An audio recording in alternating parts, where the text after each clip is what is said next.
अस्सलाम वालेकुम ख़वातीन हज़रात, नए पॉडकास्ट के साथ मैं हूं आपका होस्ट आफ्ताब इकबाल।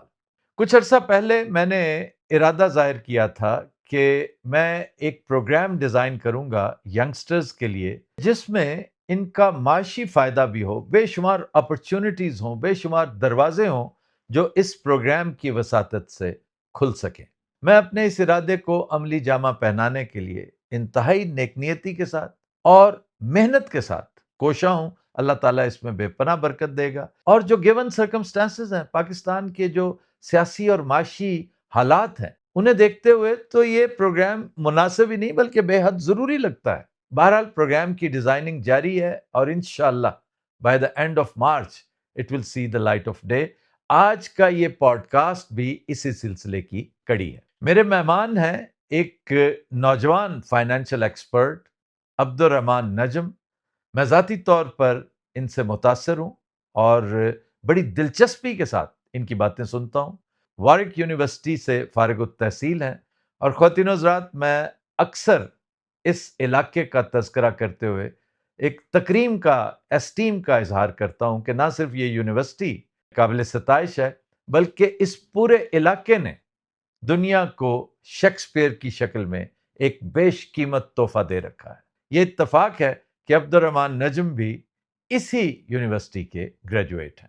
आप वैल्यू इन्वेस्टर हैं, वॉरेन बफेट और रे डालियो के पैरोकार हैं और इंतहाई कलील मुद्दत में ठीक ठाक नाम भी बना चुके हैं। अब्दुल रहमान साहब, मैं आपको खुशामदेद कहता हूँ। Thank you so much Aftab साहब फॉर द वंडरफुल इंट्रोडक्शन। इससे पहले कि हम इस खुश्क सफर का आगाज करें, मैं वैल्यू इन्वेस्टमेंट के बारे में भी मुख्तसरन पूछूंगा और उसके साथ ही साथ आपकी अर्ली लाइफ के बारे में भी। जैसे आपने बताया कि वैल्यू इन्वेस्टिंग जो है मेरा शौक़ है, और जिन लोगों को नहीं पता, वैल्यू इन्वेस्टिंग एक स्टाइल ऑफ इन्वेस्टिंग है जिसको वॉरेन बफेट ने पूरी दुनिया में मशहूर किया है पिछले 60 से 70 ईयर्स में। पहले उनके जो टीचर्स थे वो भी प्रीच करते थे, और बेसिकली ये है कि आपने जब इन्वेस्ट करना है ना, तो सट्टेबाजी नहीं करनी। जिस बिज़नेस में इन्वेस्ट कर रहे हैं, जिस कंपनी में इन्वेस्ट कर रहे हैं, उसके अंदर सही से पढ़ के और उसका पार्टनर बनना है। तो मेरा भी ये सफ़र जो है, पिछले 10 सालों से मैं वैल्यू इन्वेस्टिंग कर रहा हूँ, उसको सीख भी रहा हूँ, उसको इम्प्लीमेंट भी कर रहा हूँ। और सबसे ज़्यादा जो मैंने काम पिछले 5 साल में किया है ना, वो जो सारी टीचिंग्स थी वैल्यू इन्वेस्टिंग की, उसको मैंने पाकिस्तान की इकोनॉमी और जिस तरह से पाकिस्तान में बिज़नेस ऑपरेट होता है उसको टेलर किया है। और इसी पूरी जर्नी में मैंने देखा कि लाखों बल्कि करोड़ों पाकिस्तानी, जिसमें ओवरसीज़ पाकिस्तानी भी शामिल हैं, उनको ये चीज़ सिखाई नहीं जाती स्कूल में कि how many can work for them, और वो जो है काफ़ी फाइनेंशियल स्ट्रेस में मुब्तला रहते हैं। तो ये मैंने पिछले कुछ 2-3 सालों से अपना मिशन बनाया है कि लोगों की ज़िंदगी में ये इन्वेस्टिंग एक्सप्लेन करके उनका फाइनेंशियल स्ट्रेस कम करना है और उनको फाइनेंशियल फ्रीडम की तरफ लेके जाना है। अर्ली लाइफ की बात करें तो पहले भी 1-2 दफ़ा जो है वो शेयर की है। बहुत सारे लोग हैं, हम इंसान को तो जिसका भी शुक्र अदा करे कम है। हर इंसान जिसने आपका थोड़ा सा भी हाथ पकड़ा हो, उसका एक रोल होता है आपको बनाने में। लेकिन जो मेरे 2 सबसे बड़े मेंटोर्स हैं, हम लोग छोटे जब होते थे तो जॉइंट फैमिली में रहते थे, तो वालिद साहब का भी बहुत रोल था, लेकिन हमारे जो दादा थे वो भी हमारे साथ ही रहते होते थे, हमारे फ्लोर पे ही रहते होते थे। तो जब दादा हों घर में तो फिर रोल मॉडल जो है वही होते हैं, और उनसे हमने बहुत कुछ सीखा। बहुत मेहनती होते थे, मतलब हमारे सारे। ये कराची की बात है जी, ये कराची की बात है। मेहनती इस तरह होते थे कि बाकी हमारे अब्बू चाचा सब जाते होते थे, स्टील का बिज़नेस करते होते थे। लेकिन दादा ने जो सबसे मुश्किल काम था, रोज़ कराची से गडानी जाना, जो कि 2-2.5 घंटे का सफ़र होता था, वो कहते वो काम अपने सर लिया हुआ था। हालांकि उनकी एज 70 प्लस हो गई थी, तो उनसे मेहनत सीखी। कभी संडे को छुट्टी नहीं की उन्होंने, बड़े शौक़ से काम करते होते थे। और जब थोड़े बड़े हो गए, यूनिवर्सिटी से जब वापस आए वॉरिक से, तो फिर वॉरेन बफेट का एक जो है ना, उसको रोल मॉडल बना लिया। एक बस हुस्न इत्तफाक हुआ कि एक दिन यूट्यूब पे उनकी वीडियोस जो है वो मैं देखने लग गया, और उन्होंने जो वैल्यू इन्वेस्टिंग एक्सप्लेन की और बताया कि स्टॉक मार्केट कितनी अच्छी चीज़ होती है, इसके थ्रू आप इन्वेस्ट करके अपना फाइनेंशियल फ्रीडम भी अचीव कर सकते हैं, अपनी सेविंग्स को कंपाउंड कर सकते हैं। तो बस उस सफ़र पे चल पड़े और वॉरेन बफेट को जो है अपना एक मेंटोर बना लिया। उन्होंने सिखाया कि उस कंपनी में इन्वेस्ट करना है जब तक आपको उसका पूरा बिज़नेस समझ आ जाए। उससे पहले कोई सट्टेबाजी नहीं करनी, कोई इस तरीके से नहीं कि किसी और ने कहा ये कंपनी ले लें। तो उनसे सब कुछ सीखा, इकोनॉमी के बारे में भी थोड़ा बहुत सीखा। तो ये मेरे पूरी ज़िंदगी के 2 सबसे बड़े मेंटोर्स हैं। एक मेरे दादा, जिनसे मेहनत करना सीखा, और फिर वॉरेन बफेट, जिन्होंने वो पैशन दिया जिसकी वजह से अब पिछले 5-10 साल में मेहनत करके वैल्यू इन्वेस्टिंग सबको सिखा रहे हैं। अच्छा, मैं ये जानना चाहता हूँ खुसूसी तौर पे अब्दुर्रहमान साहब कि फाइनेंशियल लिटरेसी का हमारे यहाँ लगता है कि गुज़र ही कोई नहीं है। अक्सरियत हमारी इन चीज़ों से बिल्कुल गाफ़िल है। उसे पता ही नहीं कि फाइनेंस भी एक चीज़ है। दुनिया मैक्रो और माइक्रो फाइनेंसिंग और उससे भी आगे जा चुकी है और हम अभी बुनियादी चीज़ों पर अटके हुए हैं। क्या वजह क्या है? इस इलिटरेसी की वजह क्या है? बिल्कुल फाइनेंशियल लिटरेसी दुनिया में भी थोड़ी सी कम है और पाकिस्तान में तो कोई हाल ही नहीं है। इसको आप इस तरीके से ही देख ओह! लें कि अमेरिका में इवन दो आप आज भी देखेंगे ना, अगर आप कहीं कोई यूनिवर्सिटी ढूंढें जिधर वैल्यू इन्वेस्टिंग या इन्वेस्टिंग का कोई कोर्स हो, तो शायद आपको कोई 2-3 यूनिवर्सिटीज़ मिलेंगी अमेरिका में जहाँ पे इसका एक कोई मॉड्यूल पढ़ाया जाता है। इकोनॉमिक्स पढ़ाई जाती है, बिजनेस करना सिखाया जाता है, एंटरप्रेन्योरशिप सिखाई जाती है, लेकिन इन्वेस्ट कैसे करना है, अपना फाइनेंशियल फ्रीडम कैसे अचीव करना है, रिच वर्सेस पुअर माइंडसेट कैसे सीखना है, वो भी पूरी दुनिया भर में काफ़ी फुकदान है। और पाकिस्तान में तो लोगों के और ही इतने मसले होते हैं कि वो अपनी फाइनेंशियल स्ट्रेस तो उनके मतलब एक तरह से ज़िंदगी का पार्ट ही बना हुआ है। अमेरिका में ऑलमोस्ट हर दूसरा बंदा जो है ना वो स्टॉक मार्केट में इन्वेस्ट करता है, और पाकिस्तान में 25 करोड़ की आबादी में अब जाके मुश्किल से 5 लाख लोग जो है ना तकरीबन वो इन्वेस्ट करना शुरू हुए। तो इसकी वजह एक ये भी है कि जो लोग यहाँ पे स्टॉक मार्केट को ऑपरेट करते थे, लोगों को गाइड करते थे, उन्होंने हमेशा उनको सट्टेबाजी में इन्वॉल्व कराया है।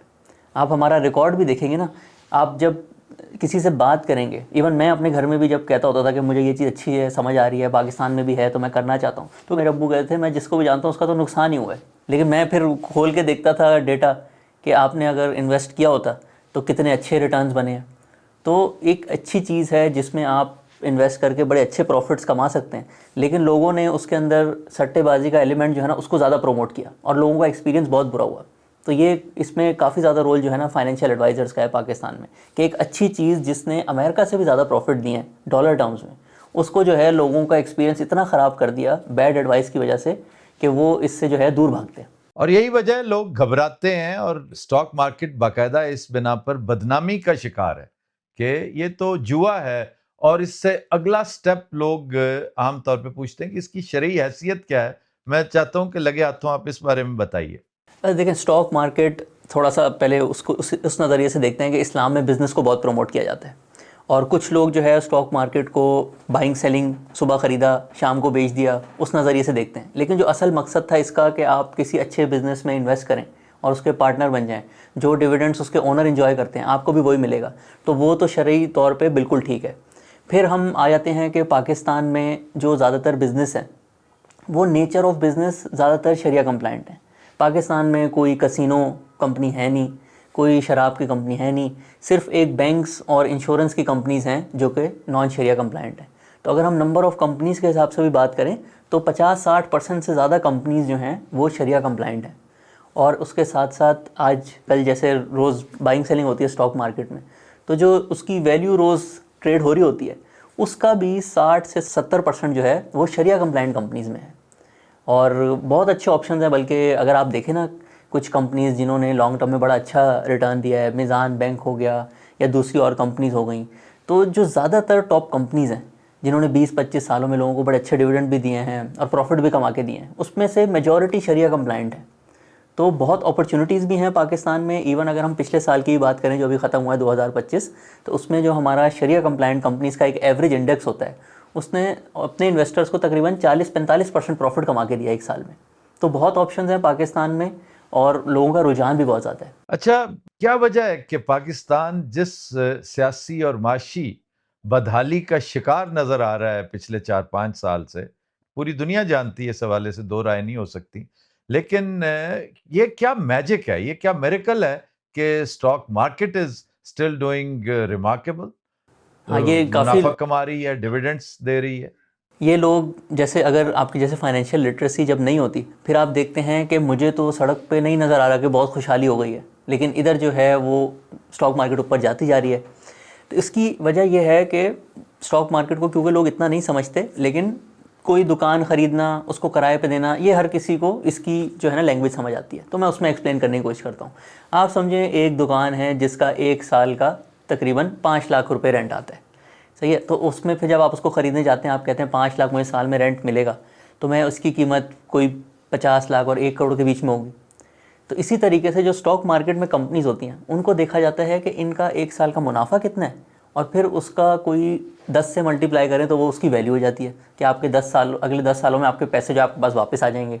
तो 2023 में जो सारी प्रॉब्लम्स चल रही थी पाकिस्तान में, डॉलर ऊपर जाता जा रहा था, लोग उसमें इन्वेस्ट कर रहे थे, आपके डॉलर रिजर्व्स कम हो गए थे, पॉलिटिक्स का कुछ पता नहीं था, इलेक्शन ने कब होना है, इवन यहाँ तक लोग तो ये भी नहीं पता होता था कि नेक्स्ट आर्मी चीफ कौन होगा, जो कि पाकिस्तान में बहुत इंपॉर्टेंट होता है।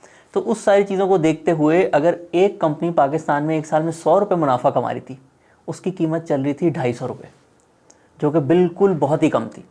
और फिर जब ये चीज़ें आहिस्ता आहिस्ता थोड़ी बेहतर हुई, पाकिस्तान को IMF का प्रोग्राम भी मिल गया, डॉलर स्टेबल हो गया, महंगाई आहिस्ता आहिस्ता कम हो गई, इंटरेस्ट रेट बड़े इंपॉर्टेंट होते हैं स्टॉक मार्केट में, लोग हमेशा देख रहे होते हैं या मैं बैंक में पैसा रख दूँ, या मैं गोल्ड ले लूँ, या मैं स्टॉक मार्केट की तरफ चला जाऊँ। तो जैसे जैसे इंटरेस्ट रेट नीचे आते हैं स्टॉक मार्केट ज़्यादा अट्रैक्टिव बनती रहती है। तो आज अब सूरत हाल ये है कि एक कंपनी एवरेज अगर 100 रुपये मुनाफा कमाती है तो उसकी कीमत जो है वो तकरीबन 850 रुपये तक पहुँच गई है। तो पहले जो 250 पे थी, थोड़े से इस 2-3 सालों में कंपनीज ने अपने प्रॉफिट भी बनाए, और फिर जो उसकी कीमत बहुत ही आर्टिफिशियली लो हुई थी, उसको लोगों को आहिस्ता आहिस्ता जैसे कॉन्फिडेंस आया तो वो अपनी असल कीमत के करीब चली गई। और ये वैल्यू इन्वेस्टिंग का नंबर 1 असूल है कि आपने हमेशा वो चीज़ ख़रीदनी है जो अपनी वैल्यू से बहुत कम पे चल रही हो। वो कहता है कि एक कंपनी की जो प्राइस चल रही है ना, वो स्प्रिंग की तरह है, उसने अपनी नेचुरल जगह पे वापस आना ही आना है। अगर आप उसको बहुत ज़्यादा स्ट्रेच कर देंगे, बहुत महंगी हो जाती है, जैसे .com बबल हो गई थी अमेरिका में, तो उसने भी वापस आना है अपनी असल वैल्यू पे। और अगर आप उसको बहुत ज़्यादा दबा देंगे, आप 1 साल कर लेंगे, 2 साल कर लेंगे, लेकिन 2 से 3 साल के अरसे में हर कंपनी ने भी और हर जो स्टॉक मार्केट है पूरे मुल्क की, उसने अपनी असल वैल्यू पे आना ज़रूरी होता है उसके लिए। लेकिन अब्दुर्रहमान साहब, मुझे एक चीज़ नहीं समझ आ रही कि अभी आपने ये कहा कि महँगाई कम हो गई, और उससे महँगाई तो बेपनाह इज़ाफ़ा हुआ है उसमें, तो वो ये तो स्काई रॉकेट करती चली जा रही थी और है, और मुझे कोई इंडिकेटर ऐसा दूर-दूर तक नज़र नहीं आया, माँ सिवाय इसके कि हम IMF प्रोग्राम का हिस्सा बन गए, और वो भी एक तरह की ज़िल्लत है जो हमने गले डाल ली है। लेकिन ये कैसा इंडिकेटर है? मैं कैसे मान जाऊँ कि इससे स्टॉक मार्केट की सेहत पे अच्छा असर पड़ा है? इसमें बिल्कुल ये बात बिल्कुल ठीक है कि आप 3 साल पहले देखेंगे तो आज कीमतें जो हैं डबल तो हो गई हर चीज़ की। लेकिन जो फाइनेंशियल ट्रिपल हो मार्केट्स रही होते हैं, हैं। हाँ, ट्रिपल भी हो गए हैं बहुत सारी केसेस में। डॉलर भी आप देखें कहाँ वो 150 से जो है 300 के करीब पहुंचा हुआ है। तो इसमें लेकिन जो फाइनेंशियल लिटरेसी है ना, अगेन जो उसको समझता है वो सिर्फ देखता है महंगाई की इंपॉर्टेंस होती है किसी भी मुल्क की इकॉनमी चलाने के लिए कि वो पिछले साल के मुकाबले में कितनी है। तो वो आजकल जो है 5 और 10% के बीच में चल रही है। और हर सेंट्रल बैंक जो होता है किसी भी मुल्क का, उसने इंटरेस्ट रेट उसके आसपास रखना होता है जो पिछले साल की महंगाई हो, सिर्फ 1 साल की। तो अगर किसी मुल्क में, जैसे श्रीलंका में बहुत ज़्यादा महंगाई हो गई थी 1-2 साल, जब उनकी भी करेंसी वीक हुई, लेकिन फिर जैसे ही चीज़ें स्टेबलाइज हुई और पिछले साल के मुकाबले में सिर्फ जो है कीमतें इतनी ज़्यादा नहीं बढ़ी, तो वो इंटरेस्ट रेट नीचे आने लग जाते हैं। और पाकिस्तान में ये इंटरेस्ट रेट अब ऑलमोस्ट 10% पे आ गए हैं।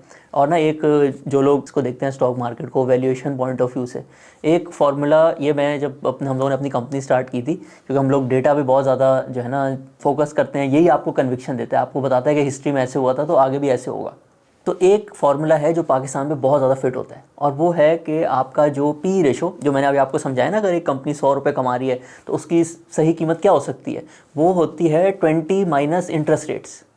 तो जब आपके इंटरेस्ट रेट बहुत ऊपर गए होते हैं, सब जो है बैंकों में पैसे रख रहे होते हैं, और वो जो पी रेशो होता है, 100 रुपये मुनाफा कमाने वाली कंपनी 400 पे मिलती है, 500 में मिलती है, तो ये जब 10% आया तो आज अभी भी हम 10 पी रेशो पे हमें होना चाहिए, हम तकरीबन 8.5-9 पे चल रहे हैं। और अच्छी बात ये है, मैं आपको एक एग्जाम्पल देता हूँ कि चलें, ये तो एक मैंने जैसे स्प्रिंग समझाया, स्प्रिंग बहुत दबा हुआ था, अब अपनी नॉर्मल स्टेट के करीब करीब आ गया। हम अगर लंबे अरसे पे देखते हैं तो फिर ये स्प्रिंग का स्ट्रेच होना या दबना ये सब ख़त्म हो जाता है। लंबे अरसे पे अगर आप देखेंगे तो स्टॉक मार्केट की वैल्यू सिर्फ एक वजह से बढ़ती है, वो ये होता है कि उसके अंदर जो बिजनेसेस होते हैं ना, वो अपनी वैल्यू बढ़ा रहे होते हैं, वो प्रॉफिट कमा रहे होते हैं, नए प्लांट लग रहे होते हैं, कोई और कंपनी खरीद रहे होते हैं, या लोगों को जो मुनाफा होता है वो डिस्ट्रीब्यूट कर रहे होते हैं। तो अगर हम बहुत लंबे अरसे पे चले जाएँ, 25 साल का डेटा देखें, तो पाकिस्तान के एक एवरेज बिजनेस का रिकॉर्ड है कि वो हर 4 साल में अपने प्रॉफिट डबल कर लेता है। यानी कि अगर उसका पी रेशो जो है ऊपर ना भी जाए, एक जगह हम रोक भी दें उसको, तो 4 साल में उसकी वैल्यू डबल होनी ही होनी है। तो इसी तरीके से पिछले 20-25 सालों में इतने मसले हुए, पाकिस्तान की आप 25 साल की एवरेज ग्रोथ भी देखेंगे ना, वो कोई 4% बनती है। और इन्फ्लेशन जो है वो भी 10-11% की एवरेज है, लेकिन फिर भी जो हमारा इंडेक्स है वो 1000 का होता था 1999 में, और आज वो 1 लाख ऑलमोस्ट 90,000 पे पहुँचा हुआ है। और इसमें पी रेशो चेंज होने का रोल बहुत कम है। असल वैल्यू आई है कि एक बिज़नेस जो 1 रुपये कमाता था अब वो कोई 100-150 रुपये कमा रहा है। तो टाइम के साथ साथ जैसे जैसे पैसा अपनी वैल्यू लूज़ करता है, बिजनेसमैन उससे भी ज़्यादा पैसे बनाते हैं। तो ये आपके लिए बहुत अच्छा है। और बल्कि मैं साथ साथ यही बताऊंगा कि लोगों को इन्वेस्टमेंट क्यों करनी चाहिए। सबसे पहले तो आप सोचें, खुद भी हर बंदे ने एक्सपीरियंस किया होगा, जब भी आपकी लाइफ में कोई ऐसा टाइम होता है जब आपके फाइनेंशियल्स जो हैं वो सॉर्टेड होते हैं, तो वो लाइफ कितनी अच्छी होती है, स्ट्रेस कितना कम हो जाता है, आपकी रिलेशनशिप्स भी इंप्रूव हो जाती हैं, आप लोगों से अच्छे तरीके से मिलते हैं, लाइफ इंजॉय करते हैं। फिर दूसरा, मैंने जैसे बताया, बल्कि ये एक इंडिया की फेमस न्यूरोलॉजिस्ट हैं डॉक्टर स्वेटा, उन्होंने पूरी एक रिसर्च की इस बेसिस पे कि वो कहती हैं कि हर इंसान जो है ना, रोज़ कोई ना कोई उसके माइंड में थॉट्स आते रहते हैं, लेकिन वो अपने कामों में उलझा रहता है और वो उन चीज़ों को भूल जाता है। तो उन्होंने बहुत सारे लोगों को इकट्ठा करके उन सबको कहा कि आपके माइंड में जो भी थॉट आए ना, कोई भी परेशानी आए, आपने फ़ौरन लिख लेनी है, ताकि पता चले कि इंसान असल में सोचता क्या है, कौन सी चीज़ उसको परेशान करती है। तो जो 3 चीज़ें सबसे ज़्यादा परेशान करती हैं इंसान को, एक होती है उसकी हेल्थ, एक होती है उसकी रिलेशनशिप, और तीसरी उसकी इनकम और फाइनेंशियल स्ट्रेस। तो जब आप इन्वेस्टिंग करते हैं तो उसका मकसद ये होता है कि आप अपनी ज़िंदगी में फाइनेंशियल स्ट्रेस को कम करें। और तीसरा रीज़न इन्वेस्टिंग का, जो कि आजकल के दौर के हिसाब से अगर देखें, अब आप देखें दुनिया में अगले 5 से 10 साल में जो चीज़ें होनी होती हैं, 2 चीज़ें होती हैं जो उसको डिटरमिन करती है। एक वर्ल्ड लीडर्स होते हैं, यानी कि एक तरह से ग्लोबल पॉलिटिक्स, उसमें 10-12 इंपॉर्टेंट पॉलिटिशियंस आ जाते हैं, ओपिनियन मेकर्स आ जाते हैं। तो उस तरह से सारी चीज़ें अगर हम देखें तो एक पूरी जो है वो न्यू वर्ल्ड ऑर्डर डिटरमिन हो रहा है, जिसमें कोई मुल्क को फ़ायदा होगा, किसी को नुकसान होगा। और दूसरी चीज़ जो वर्ल्ड को डिटरमिन करती है वो होती है टेक्नोलॉजी किस साइड पे जा रही है। तो आपके ग्लोबल लीडर्स आप इस टाइम पे देख लें, या आपकी जो एआई की टेक्नोलॉजी आ रही है, वो दोनों आपको बता रहे हैं कि अगले 5 से 10 सालों में आपके जॉब जाने के जो चांसेस हैं ना, वो हाईएस्ट पे हैं, क्योंकि एआई की वजह से बहुत ज़्यादा अनएम्प्लॉयमेंट होने वाली है। और ये जो सारे ग्लोबल शिफ्ट्स आते हैं, इसमें जॉब्स किसी मुल्क से उठ के दूसरे मुल्क में जाती हैं। तो आपका अगर chance of losing your job at your highest है, तो आपको फ़ौरन जो है एक सेफ्टी नेट इन्वेस्ट करके जो है एक बनाना चाहिए पूल, जो कि अगर कोई बुरे हालात हो वो आपको सेव करे उस टाइम पे। ये बुनियादी वजह थी जब मैंने ये प्रोग्राम कंसीव किया ना, और इंशाल्लाह मैं इस हवाले से आपकी खिदमात भी हम हासिल करेंगे। आपसे रिक्वेस्ट पहले भी मैंने की है, आइंदा भी करूंगा कि जब ये प्रोग्राम फाइन ट्यूनिंग की स्टेज पे पहुंचेगा तो आप इसमें शिरकत भी कीजिएगा। मैं इसमें साइबर सिक्योरिटीज को भी ला रहा हूं, और ये सारी चीजें जो हैं, जब से मैं वेस्ट में आया हूं और बार बार लोगों के साथ I had been rubbing shoulders with wizards, financial wizards, तो I found it very interesting. ये वो चीजें थी जिनसे मैं बिल्कुल नाआशना था, और ये इंतहाई जरूरी हो गई हैं आने वाले दिनों में। अभी जैसे आपने कहा कि जिस तरह एआई ने रॉब करना शुरू कर रखा है जॉब्स के हवाले से, जो मसाइल का शिकार आने वाली दुनिया होगी उसमें, तो ये सेल्फ एम्प्लॉयमेंट का एक इंतहाई शानदार तरीका, बल्कि मैं डरता हूं रोबोट्स ये काम ही ना शुरू कर दें आने वाले दिनों में। बिल्कुल, थोड़ा थोड़ा स्टार्ट कर दिया है, लेकिन अगेन वो जो वैल्यू इन्वेस्टिंग है ना, उसके अंदर वॉरेन बफेट कहते हैं कि 80% इज डिसिप्लिन। पढ़ तो सब लेते हैं, ठीक। लेकिन जब रोज़ चीज़ें ऊपर नीचे हो रही होती हैं और कोई कंपनी समझे आपने अच्छी ढूंढ ली, उस चीज़ का इंतज़ार करना कि सही टाइम पे आपको अच्छी प्राइस में मिले, वो जो डिसिप्लिन है वो शायद रोबोट्स में इतना ज़्यादा ना हो। और जो लोग इसको अडॉप्ट कर लेंगे, बिल्कुल हम लोग भी इसको यूज़ करते हैं अपनी रिसर्च करने में। रिसर्च करना आसान हो गया है, लेकिन जो डिसिप्लिन फॉलो करना होता है, जिन्होंने डिसीजन लेने होते हैं कि कौन सी चीज़ खरीदनी है, किस बिज़नेस में इन्वेस्ट करना है, वो अभी भी उसमें जो ह्यूमन एलिमेंट है ना, वो वैल्यू इन्वेस्टिंग को इससे जो है ना प्रोटेक्ट करके रखा हुआ है। अच्छा जी, न्यू वर्ल्ड ऑर्डर की बात वैसे मैंने भी करनी थी, लेकिन अच्छा किया आपने प्रॉम्प्ट भी कर दिया है। आप ये जो तगय्युरात हो रहे हैं, जो चेंजेस हो रही हैं सुबह शाम के हिसाब से, मामलात जिस तरह एक ज़माना था स्टॉक मार्केट जो भयानक अंदाज में फ्लक्चुएट करती थी, तो हमारी पॉलिटिकल स्टॉक मार्केट जो है पूरी दुनिया की, पूरी ग्लोब की बात कर रहा हूँ, वो फ्लक्चुएट कर रही है। तो इसमें क्या कुछ इवॉल्व होता देख रहे हैं आप पॉलिटिकली? देखिए, इसमें ज़्यादातर लोग जब से ट्रम्प प्रेसिडेंट बने हैं, तो एक जो इन्होंने टैरिफ्स लगाए, वो एक बहुत बड़ा इवेंट था कि पूरी दुनिया में इकोनॉमिक को एग्जिस्टेंस के जो साल थे 20-30 साल वो ख़त्म होके अब जो है एक राइवलरी में बदल गए हैं। लेकिन मेरे हिसाब से उससे भी बड़ा इवेंट था 2022 का, और उस वक्त ट्रंप नहीं होते थे, जो बाइडन होते थे। जब रशिया ने यूक्रेन पे अटैक किया तो अमेरिका ने अपनी पावर यूज़ करते हुए उन पे सैंक्शंस भी लगाए, और शायद पहली दफ़ा किसी बड़े मुल्क के, किसी बड़े सुपर पावर मुल्क के, जो उन्होंने डॉलर में इन्वेस्टमेंट की हुई थी, अमेरिका के बॉन्ड्स खरीदे हुए थे, यानी कि अमेरिका को एक तरह से जो एक मुल्क के पास रिजर्व्स होते हैं, उन्होंने अमेरिका को कर्जा दिया हुआ था, उन्होंने वो फ्रीज़ कर दिए कि अब ये डॉलर्स आपने जो हमारा आपके वादा था कि हम आपको वापस करेंगे, अब आप वो इस्तेमाल नहीं कर सकते। ये बहुत बड़ा इवेंट था, बहुत लोगों ने इसको मिस किया। सब जो है ऑयल शॉक, जो उसकी वजह से ऑयल महंगा हुआ, उस पर चले गए। लेकिन ये इतना बड़ा इवेंट था कि इससे रशिया ने कहा अब मेरे पास जो सेंट्रल बैंक के रिजर्व्स हैं, मैं उसको डॉलर में अगर रखूँगा तो ये कौन सी जो है अक्लमंदी है, ये लोग तो फ्रीज़ कर देते हैं। अमेरिका ने शायद वो 1960s के बाद पहली दफ़ा अपना वो फाइनेंशियल वादा जो था वो तोड़ा। तो इन्होंने क्या किया कि अब हमारे रिजर्व जो हैं वो जाएंगे सारे गोल्ड में, अब हम गोल्ड रखेंगे, एटलीस्ट एक हाई परसेंटेज तक लेके जाएंगे। चाइना ने भी देख लिया, और अंजाम देख लें आप। हाँ, चाइना ने कहा कि रशिया के साथ हो सकता है तो हमारे साथ भी हो सकता है। और थोड़े महीने पहले ट्रंप ने जो है उसको कहने भी लग गए कि हम ये भी कर सकते हैं। साथ साथ इंडिया भी शुरू हो गया कि हम भी अपने जो सेंट्रल बैंक के रिजर्व्स हैं उनको थोड़ा डाइवर्सिफाई करते हैं।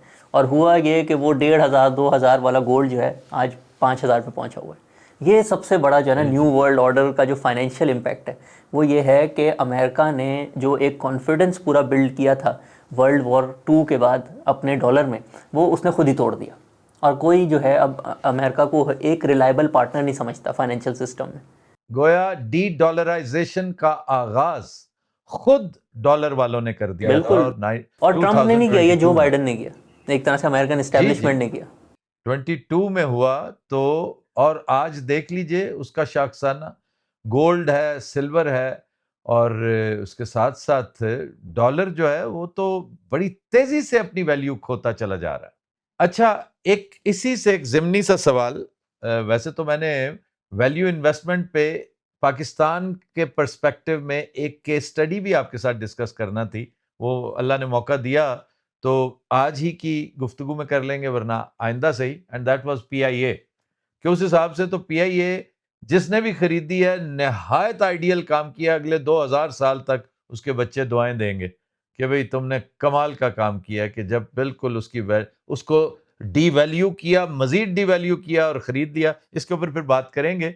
फिलहाल मैं एक और जानिब आपकी तवज्जो मबजूल करवाना चाहता हूं कि मैं खुद तो कन्विंस्ड हूं, लेकिन बहुत से लोगों को यह सिलसिला नजर नहीं आता कि पाकिस्तान इस वक्त एक भयानक जंग के धाने पे पहुंच चुका है। और अगर ऐसा आप महसूस करते हैं कि ऐसा अगर आपकी नज़र है बैनुल अक़वामी हालात पे, कंटेम्प्रेरी एनवायरनमेंट पे, तो ऐसी सूरत में आप क्या मशवरा देंगे अपने इन्वेस्टर को कि आने वाले दिनों में से क्या करना चाहिए? देखिए, इसमें अब जैसे ये जो न्यू वर्ल्ड ऑर्डर की तरफ हम जा रहे हैं, इसमें एक और थीम भी है कि वॉर जो है ना बहुत फ्रीक्वेंट हो गई हैं। अब वो पाकिस्तान इंडिया में भी हो गई हैं, वो ईरान और इसराइल में भी हो गई हैं, अमेरिका ग्रीनलैंड पता नहीं वॉर होती है कि नहीं, बट इस तरह की चीज़ें जो हैं वो जो पहले वर्ल्ड वॉर 2 से पहले जो चीज़ें होती थी, इंपीरियलिज्म, वो काफ़ी ज़्यादा जो है वापस आ गया। तो इसके अंदर ना फाइनेंशियल मार्केट्स के लिए हम अगर पाकिस्तान में इन्वेस्ट करें ना, पहले तो आपको दो चीज़ों को डिफ्रेंशिएट करना होगा। एक होता है कि किसी और मुल्क में जंग हो रही है और उसकी वजह से अगर लेट से तेल महंगा होता है या उस मुल्क में कोई अनाज बहुत ज़्यादा उगता है, जैसे रशिया में वीट बहुत ज़्यादा उगता होता था और जब वहाँ पे सैंक्शन लगे तो वीट भी महंगा हो गया। तो आपने अगर तो पाकिस्तान में जंग नहीं हो रही तो आपने देखना है कि उस जंग की वजह से कोई ऐसी चीज़ जो पाकिस्तान मंगाता है अगर वो बहुत महंगी हो जाएगी तो वो पाकिस्तान के लिए बुरा है। तो ये जब भी ईरान के साथ जो है कोई इसराइल के साथ कॉन्फ्लिक्ट होती है तो लोग सोचते हैं कि ईरान के अंदर जो तेल की प्रोडक्शन हो रही है वो जंग की वजह से कम हो जाएगी और ऑयल महंगा हो जाता है, तो वो पाकिस्तान के लिए एक बुरी चीज़ होती है। तो अगर तो आपके अपने मुल्क में जंग नहीं हो रही, फिर आपने सिर्फ आपके जो इंपोर्ट एक्सपोर्ट है उनको फॉलो करना होता है कि उधर आपको फ़ायदा हो रहा है या नुकसान हो रहा है। जैसे अभी अमेरिका ने वेनेजुएला को जब कैप्चर किया तो उसमें एक तरह से वो पॉजिटिव चीज़ है, क्योंकि वहाँ पिछले सालों में ऑयल की प्रोडक्शन बहुत ज़्यादा कम हो गई थी। तो अब ये इन्होंने रुझान बनाया है कि अमेरिकन कंपनीज़ वहाँ पे जाके इन्वेस्ट करेंगी और ऑयल की सप्लाई बढ़ेगी, तो वो पाकिस्तान के लिए पॉजिटिव है। हालांकि सोचें तो वो जो आम बंदा सोचेगा कहेगा ये तो बिल्कुल सिमिलर है जैसे इजराइल ने ईरान पे अटैक किया था, लेकिन जब उसके पीछे जाके देखते हैं जो जो कमोडिटी अफेक्ट हो रही होती है उसका अफेक्ट डिफरेंट हो जाता है। और अगर पाकिस्तान में डायरेक्ट जंग होती है जैसे इंडिया के साथ हुई थी मई 2025 में, ये मैं पूछ रहा हूँ। हाँ, उसके अंदर तो फिर आपका एक तरह से हम जब एक बिज़नेस को वैल्यू कर रहे होते हैं तो जंग में तो कोई भी बिज़नेस डिस्ट्रॉय हो सकता है, कोई भी चीज़ जो है उस पर कुछ भी गिर जाए और आप जो है एक क्राइसिस पे आ जाते हैं, लोग चीज़ें बेच के सेफ्टी की तरफ जा रहे होते हैं। उसमें हम लोग भी बिल्कुल रेकमेंड करते हैं कभी ऐसी कोई सूरत हाल हो तो आपको, बहुत सारे लोग वो जैसे कहते हैं कि नहीं ये जंग ही टाइम होती है ख़रीदने का, लेकिन ऐसा नहीं होता, आपको थोड़ा सा वेट करना चाहिए, क्लैरिटी का वेट करना चाहिए। कभी कभी 2-3 हफ्ते की अनसर्टेनिटी जो है महीनों में भी बदल जाती है। 1999 की कारगिल ऑलमोस्ट 3 से 4 महीने चली थी, उसमें अगर आप स्टॉक मार्केट को भी देखेंगे तो वो बहुत लंबा अरसा हो जाता है। लेकिन इसमें क्योंकि प्रिडिक्ट करना बहुत मुश्किल होता है और इतनी अच्छी पाकिस्तान में बुल मार्केट चल भी रही है, आप लेट से अगर आपने सही प्रिडिक्शन की भी कि आज से 6 महीने बाद इंडिया अटैक करेगा, उस टाइम में ही इतनी ज़्यादा इंक्रीज़ हो जाती है स्टॉक मार्केट कि अगर थोड़ा सा डाउनवर्ड करेक्शन आए भी तो एंड में आपका नुकसान ही हो रहा होता है। इसमें हम ये सबको सजेस्ट करते हैं कि जहाँ कोई इवेंट, देखिए जंग जो है ना रातों रात नहीं शुरू होती, जो मई वाली भी थी ना उसमें पहले पहलगाम होता है, कोई ऐसा एक छोटा इंसिडेंट होता है जो कि वॉर में कन्वर्ट हो सकता है, आप उस पर नज़र रखें ज़रूर। अगर ऐसा कोई इवेंट हो और जुमलेबाजी शुरू हो जाए, स्टेटमेंट्स आनी शुरू हो जाएं जिसका जो है जिसकी बेसिस पे एक जंग स्टार्ट हो सकती है, उस टाइम पे आपने बहुत ज़्यादा अटेंटिव रहना है। हमने भी जब मई में ये इंसिडेंट हुआ था, मुझे याद है जिस दिन लाहौर में शुरू में ड्रोन्स आने लग गए थे, तो उस दिन सुबह हम लोगों ने सबको कहा कि नहीं आपको थोड़ा सा सेफ़ रहना चाहिए। अगर इस टाइम पे कोई हमें नुकसान हो भी गया, जैसे फिर जब स्टॉक मार्केट खुली थी बहुत ज़्यादा बढ़ गई थी, तो हमने कहा इस टाइम पे सेफ्टी ज़रूरी है। हम जो है और पूरे साल में जो दिन हैं उसमें एक्स्ट्रा रिटर्न कमा लेंगे, लेकिन आज के हिसाब से आपको थोड़ा सा सेफ़ खेलना चाहिए। और ऐसा ही हुआ 2025 अभी जैसे ख़त्म हुआ है, वहाँ पे स्टॉक मार्केट का जो इंडेक्स है 100 इंडेक्स, उसने तकरीबन 51% प्रॉफिट दिया था। और हम लोग जैसे अपनी एडवाइजरी सर्विस में एडवाइस करते हैं तो हमारा प्रॉफिट 69 से 70% था। इवन दो वो जो जंग वाले दिन थे उसमें हम जब सेफ्टी में गए तो हमें थोड़ा बहुत नुकसान हुआ, लेकिन बेस्ट स्ट्रेटजी यही होती है कि एक तो आप अलर्ट रहे, कोई भी अगर ऐसा इंसिडेंट हो जिसके आगे जाके जंग में वो तब्दील हो सकता है, उस टाइम पे थोड़ा सा सेफ हो जाए और बहुत ज़्यादा लेट मत करें उस टाइम पे इसे मत। जरा एक्सप्लेन करें कि सेफ हो जाए, क्या मतलब है? सेलिंग शुरू कर दें? हाँ, सेफ हो जाने का मतलब है कि अगर किसी के पास 100 रुपये की सेविंग है, उसने अगर 60 रुपये लगाए हुए थे स्टॉक मार्केट में, तो वो उसको थोड़े दिन के लिए 30 रुपये 40 रुपये पे ले आए। ये है कि सेफ्टी अपनी थोड़ी सी जो है इन्वेस्टमेंट कम कर दें, क्योंकि अगर कोई भी ये जंग 2-3 महीने चलने लग जाए तो फिर बहुत ज़्यादा ब्लड बात हो जाता है, और जैसे ही ये चीज़ें क्लियर हों फिर आपको फिर से इन्वेस्ट कर लेना चाहिए। अच्छा जी, गोल्ड के ऊपर भी जरा लगे हाथों को बात करें कि गोल्ड हद से तजावुज करता चला जा रहा है, तो ये आपके यहाँ क्या रुझान क्या है? लोग ज्यादा से ज्यादा इन्वेस्ट कर रहे हैं गोल्ड में? नहीं, गोल्ड का अगेन जो नंबर 1 इवेंट था ना वो वही 2022 वाला था, उसी ने पूरी रैली स्टार्ट की। और अब इस पे जाके लोग वीडियोस भी बना रहे हैं कि सेंट्रल बैंक्स जो हैं उन्होंने इतना गोल्ड जो है ख़रीद लिया, चाइना ने इतना ख़रीद लिया, इंडिया ने इतना ख़रीद लिया, रशिया ने इतना ख़रीद लिया। और अगले साल में भी आई थिंक जिस तरह से जो है अमेरिका और चाइना में वॉर चल रही है, तो ये इनकी बाइंग जो है कंटिन्यू रहेगी। तो गोल्ड की ना मोस्ट प्रॉब्ली चांसेस हैं कि ये 5,000 और 6,000 के बीच में 2026 के आखिर तक कहीं होगा, डिपेंडिंग ऑन किस तरह से सूरत हाल जाती है। लेकिन अच्छी बात ये होती है कि जब पाकिस्तान का स्टॉक मार्केट का बुल मार्केट फ्रेमवर्क ऑन होता है, यानी कि इंटरेस्ट रेट नीचे आ रहे होते हैं, आपकी जो है करेंसी स्टेबल होती है, तो इसके प्रॉफिट गोल्ड से भी ज़्यादा होते हैं। अब जैसे हम देखें 2022-23 से अगर देख लें, गोल्ड जो है कोई तकरीबन 2-2.5 हज़ार डॉलर से 5,000 चला गया, और मतलब लोग इतना इसको सेलिब्रेट कर रहे हैं कि गोल्ड की रैली तो बहुत ही ज़बरदस्त गई है, लेकिन ये सिर्फ डबल या 2.5 गुना हुआ है। इसी टाइम में जो स्टॉक मार्केट है वो 4.5 गुना और 5 गुना होने वाली है। तो पाकिस्तान में जब अगर स्टॉक मार्केट की चीज़ें ठीक चल रही हों, जो उसका फ्रेमवर्क है, तो फिर इससे अच्छी एसेट क्लास कोई नहीं होती। हम लोग भी सबको रेकमेंड करते हैं कि अगर आपके पास 100 रुपये की सेविंग्स हैं तो पहले आप थोड़ा सा पढ़ें कंपनीज़ के बारे में। हर किसी का मिजाज होता है, कोई किसी को बिज़नेस के बारे में पढ़ना अच्छा लगता है, हर किसी का ना एक डिफरेंट लेवल होता है कि अगर उसके पास 100 रुपये की सेविंग्स हैं तो वो 30 रुपये लगाना चाहता है, 40 लगाना चाहता है, 50 रुपये लगाना चाहता है। सब तो नहीं लगा देते आप एक ही जगह पे, तो वो आप पहले इसमें डिसाइड कर लें अपनी पर्सनैलिटी के हिसाब से। फिर जो पीछे पैसे रह जाते हैं उसमें से कुछ पैसे अपनी ज़रूरतों के लिए रखें, जिसको एक तरह से लिक्विडिटी कहते हैं, 2-3 साल के खर्चे, और फिर जो रिमेनिंग है ना वो आप बिल्कुल गोल्ड में इन्वेस्ट कर सकते हैं, उसकी भी आउटलुक काफ़ी अच्छी है। अच्छा जी, इससे पहले कि नेक्स्ट टॉपिक पे हम जंप करें, इसी को थोड़ा सा कंक्लूड करते हुए मैं आपकी, it's not a test of your acumen, वैसे ही आपकी राय ले रहा हूं, क्योंकि मैंने महसूस किया कि यहाँ पर जो फाइनेंशियल एक्सपर्ट्स हैं, पॉलिटिशियंस इनसे सियासत के बारे में बहुत पूछते हैं, तो आपको मैं मौके से फायदा उठाते हुए अपने इल्म में इजाफा कर रहा हूं और अपने व्यूअर्स के भी, कि आपको क्या महसूस होता है कि जंग की सूरत अहवाल आपको किसी तरफ जाती नजर आती है या महज बातें हैं सिर्फ? नहीं, ये स्टेटमेंट्स तो काफ़ी आती हैं, इंडिया की मिलिट्री की टॉप लीडरशिप की तरफ से भी काफ़ी स्टेटमेंट्स आती हैं, और मोदी की तरफ से भी काफ़ी स्टेटमेंट्स आती हैं, तो एक चांस तो है। लेकिन एक और चीज़ भी हमने देखी है कि ट्रम्प जिस तरह से इलेक्ट हुए हैं ना, तो अगर कोई जंग होती भी है तो उन पे प्रेशर होता है कि ये 1 हफ्ते 10 दिन में कंक्लूड हो। तो एक वो वाला एंगल भी हमें नहीं भूलना चाहिए कि अगर कोई भी कभी अटैक होता है और अगर पाकिस्तान को सही तरीके से डिफेंड कर ले तो फिर जो है जंग जल्दी कंक्लूड भी हो सकती है। मे बी कहीं जाके कोई ऐसा टाइम आएगा, शायद इस साल में ना हो, अगले साल में हो, कि एक दफ़ा फिर से इंडिया ट्राई ज़रूर करेगा। मे बी बिफोर जो उनका नेक्स्ट मेजर इलेक्शन हो, मोदी जो है कोशिश करेंगे कि किसी तरीके से अपना जो पॉलिटिकल सपोर्ट है उसको इम्प्रूव करने के लिए कोई इस तरह की हरकत करें। चलिए आ जाएं अपनी स्टॉक मार्केट की तरफ। ये भी एक आम तासुर है कि पाकिस्तानी स्टॉक एक्सचेंज चंद मखसूस बिजनेसमैन के घर की बांदी बन के रह गया है। ये जब चाहते हैं उसको उठा लेते हैं, जब चाहे उसको उल्टा देते हैं। तो इवन जो रेगुलेटरी अथॉरिटी है वो भी इनके सामने बिल्कुल बेबस है। अमेरिका और बर्तानिया में मेरा एक्सपीरियंस बिल्कुल डिफरेंट है, वहां पर ऐसा सिलसिला नहीं है। ये बात बहुत मशहूर है, अगेन उसी तरीके से कि नुकसान हो जाता है स्टॉक मार्केट में। और अगर आप पुराना लिटरेचर पढ़ें ना, जिस तरीके से ये चलती होती थी 90s में, और 2000 से लेके 2007 जब एक दफ़ा स्टॉक मार्केट को बंद करना पड़ा था, जब ना सिस्टम इतने अच्छे नहीं होते थे। इवन लाहौर की स्टॉक एक्सचेंज अलग होती थी, कराची की अलग होती थी, रेट का डिफरेंस होता था। मतलब स्टॉक मार्केट तो दुनिया भर में इस चीज़ पे मशहूर है कि एक चीज़ की प्राइस पूरी दुनिया में सेम होगी।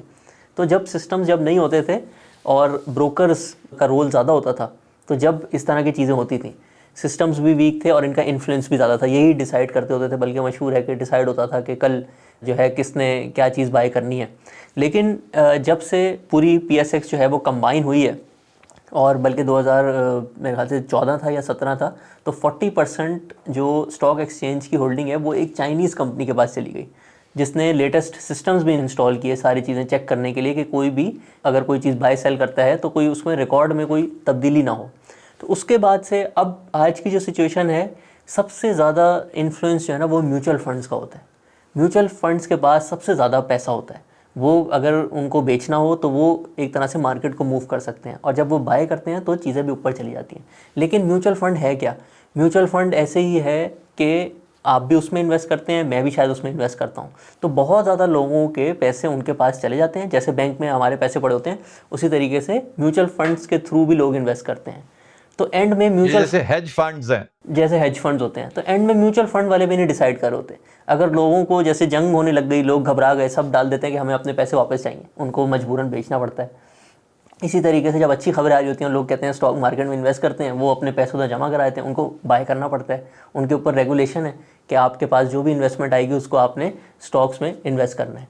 तो एंड में आज के हिसाब से लोग ही डिसाइड कर रहे हैं, लोग ही डिसाइड कर रहे हैं कि मार्केट में ऊपर जाना है या नीचे जाना है। लोग ओपिनियन दे सकते हैं अपना, जैसे रिपोर्ट्स आती हैं कंपनी के बारे में, अगर लोग उसको पढ़ें और उनको लगे कि हाँ ये वाकई सही बात कर रहा है, तो इन्फ्लुएंस आपका हो सकता है। लेकिन इतना पैसा, अब मैं आपको बताऊँ, रोज़ 70 से 80 अरब रुपए की ट्रेडिंग होती है। किस इंसान के पास जो है फालतू 500 अरब रुपए पड़ा हुआ है कि वो एक हफ्ते के लिए कोशिश करे कि मैं स्टॉक मार्केट को मैनिपुलेट कर लूँ? ये जो बहुत छोटे छोटे शेयर होते हैं ना, जिस कंपनी का दिन में 100 शेयर, 1000 शेयर, 2000 शेयर, 500 कंपनीज में से 200-300 ऐसी हैं, उनको लोग मैनिपुलेट कर सकते हैं, क्योंकि कम पैसों से आप उसकी प्राइस ऊपर नीचे कर सकते हैं। लेकिन जो बड़ी कंपनीज़ हैं उसमें इतनी ज़्यादा अरबों की ट्रेडिंग हो रही होती है कि कोई कोशिश अगर करेगा तो फ़ौरन उससे ज़्यादा लोग साइड पे बैठे होते हैं उसके अगेंस्ट पोजीशन लेने के लिए। यानी रेगुलेटरी अथॉरिटी के बारे में आपको कोई शक व शुबा नहीं है, वो अपनी पोजीशन पर कायम दायम है। सिस्टम बहुत अच्छा बन गया है PSX का, और एक दो केसेस भी थे इनसाइडर ट्रेडिंग के, जैसे लोग ना पहले खुद खरीद लेते हैं और फिर अपना इन्फ्लुएंस यूज़ करके जी। सबको बताते हैं प्राइस बढ़ाने के लिए। उसमें एक दो डिसीजंस भी आई हैं, लेकिन बस वो आटे में नमक के बराबर ही हैं। पहली दफ़ा एससीसीपी ने तो 2-3 एक्शंस लिए हैं पिछले साल में। अदरवाइज ठीक चल रहा है सिलसिला, बिल्कुल। अच्छा जी, अगर कोई नया इन्वेस्टर, एक बिल्कुल छोटे लेवल के एक बिजनेसमैन की बात करता हूँ, कि कोई कहे कि जनाब मैं 15, 20, 25 लाख रुपया मेरे पास है, मैंने इन्वेस्ट करना है स्टॉक मार्केट में, तो उसको आप रोड मैप क्या देते हैं? सबसे पहले क्या करे वो? वो जाके किसी अच्छे स्टॉक ब्रोकर से राब्ता करे, और उसके बाद फिर आप जैसे अगर विज़र्ड के पास जाए, किसी को मुर्शिद पकड़ना हो तो क्या करे? आपसे मिलने का तरीका क्या है? अच्छा, इसमें आपकी स्टॉक मार्केट में अच्छी बात ये होती है, जैसे प्रॉपर्टी में तो अब सस्ते से सस्ता प्लॉट भी शायद जो है वो 25-30 लाख से कम कुछ आता ही नहीं है। स्टॉक मार्केट में अच्छी बात होती है, आप 5,000 से भी अकाउंट खुल जाता है। तो मतलब आप 50,000 हुँ। इन्वेस्ट करना चाहते हैं, 1 लाख करना चाहते हैं, 10 लाख करना चाहते हैं, आपके लिए एक लेवल प्लेइंग फील्ड है, बराबर सबको प्राइस मिलती है। अब आपने करना क्या है, देखें, अब एडवाइज़र की बहुत इंपॉर्टेंस होती है। एक ना मैं इधर रूल ऑफ 72 बताना चाहूँगा। रूल ऑफ 72 भी फाइनेंशियल अच्छा। लिटरेसी का ना एक बड़ा इंपॉर्टेंट पिलर है। रूल ऑफ 72 कहता है कि लोग सोचते हैं कि अगर एक साल में 10% मुनाफा हो रहा है ना, तो 10 साल लगेंगे पैसे डबल होने में। असल में ऐसा नहीं होता। वो पहले साल में 100 रुपये 110 होते हैं, फिर वो 120 के बजाय 121 होते हैं, फिर वो 133 होते हैं। तो इस तरह से रूल ऑफ 72 बताता है कि आपको जो एक साल में प्रॉफिट हो रहा है, वो अगर आप 72 से डिवाइड कर दें तो आपको पता चल जाएगा कितने साल में आपके पैसे डबल होंगे। तो अगर कोई 18% एक साल का प्रॉफिट एवरेज है, तो आपके 4 साल में पैसे डबल हो जाएंगे। अब एडवाइज़र की वैल्यू पता है क्या है? और अभी 31 दिसंबर को वॉरेन बफेट रिटायर हुए, 60 साल बाद। 60 साल उन्होंने इन्वेस्टिंग की, पब्लिक यानी कि जिसका डेटा मौजूद है। अब उस पूरे अरसे में जो अमेरिका की स्टॉक मार्केट थी, ऑन एवरेज एक साल में उसने 8% जो है ना प्रॉफिट दिया, यानी कि 9 साल में उसने पैसे डबल किए। 60 सालों में तकरीबन 7 दफ़ा डबल कर दिए। 63 ईयर्स में हर 9 साल में डबल हो रहे थे, तो तकरीबन 7 दफ़ा डबल हो गए। अब जब 7 दफ़ा पैसे डबल होते हैं तो वो तकरीबन 60 गुना बन जाते हैं, क्योंकि हर दफ़ा आपकी कंपाउंडिंग हो रही होती है।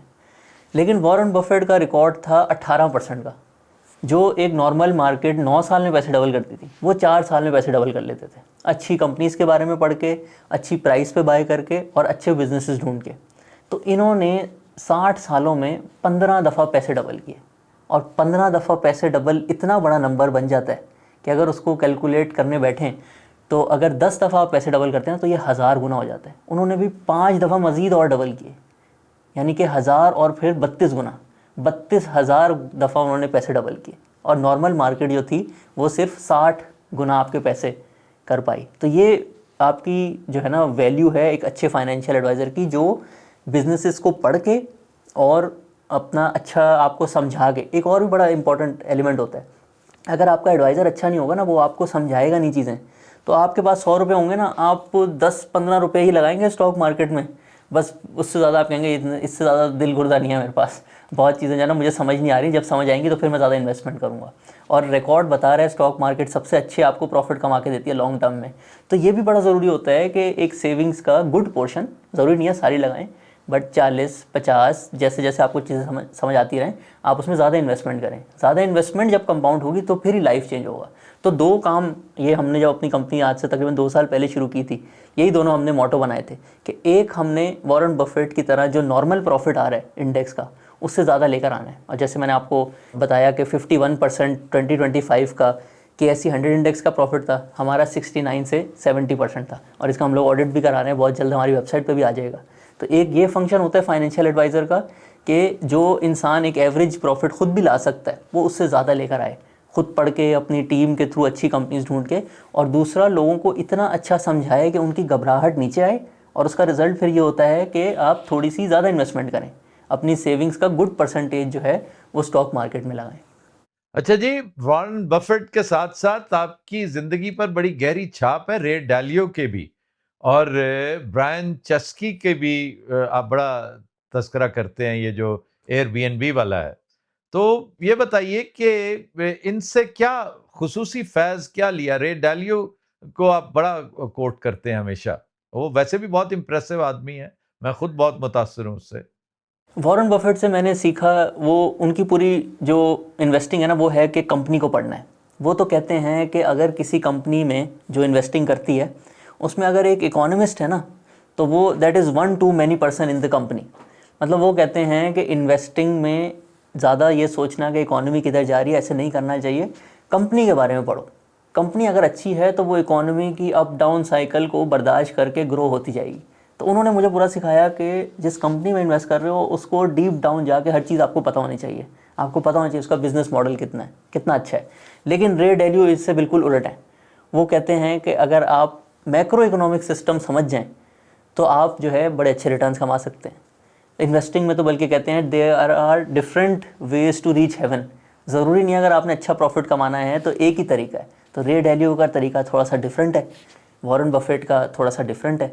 पाकिस्तान में क्योंकि मैक्रो इकोनॉमिक्स और ये जो आईएमएफ प्रोग्राम, इंटरेस्ट रेट कभी ऊपर कभी डॉलर, इसका भी रोल काफ़ी ज़्यादा है। तो फिर मैंने रे डैलियो को भी पढ़ना शुरू किया वॉरेन बफेट के बाद, और उनसे भी वो सारी चीज़ें सीखी कि मैक्रो इकोनॉमिक्स की भी बहुत इंपॉर्टेंस है। और दोनों को कंबाइन करके फिर ये जो बुल मार्केट फ्रेमवर्क, जैसे मैं आपको बता रहा हूँ पाकिस्तान का, डेटा को यूज़ करके, रे डैलियो डेटा को बहुत यूज़ करते थे। उनकी सारी एनालिसिस जो है वो एक तरह से आजकल जैसे कहते हैं डेटा एनालिसिस बहुत इंपॉर्टेंट होती है, उसको बहुत इंपॉर्टेंस देते थे।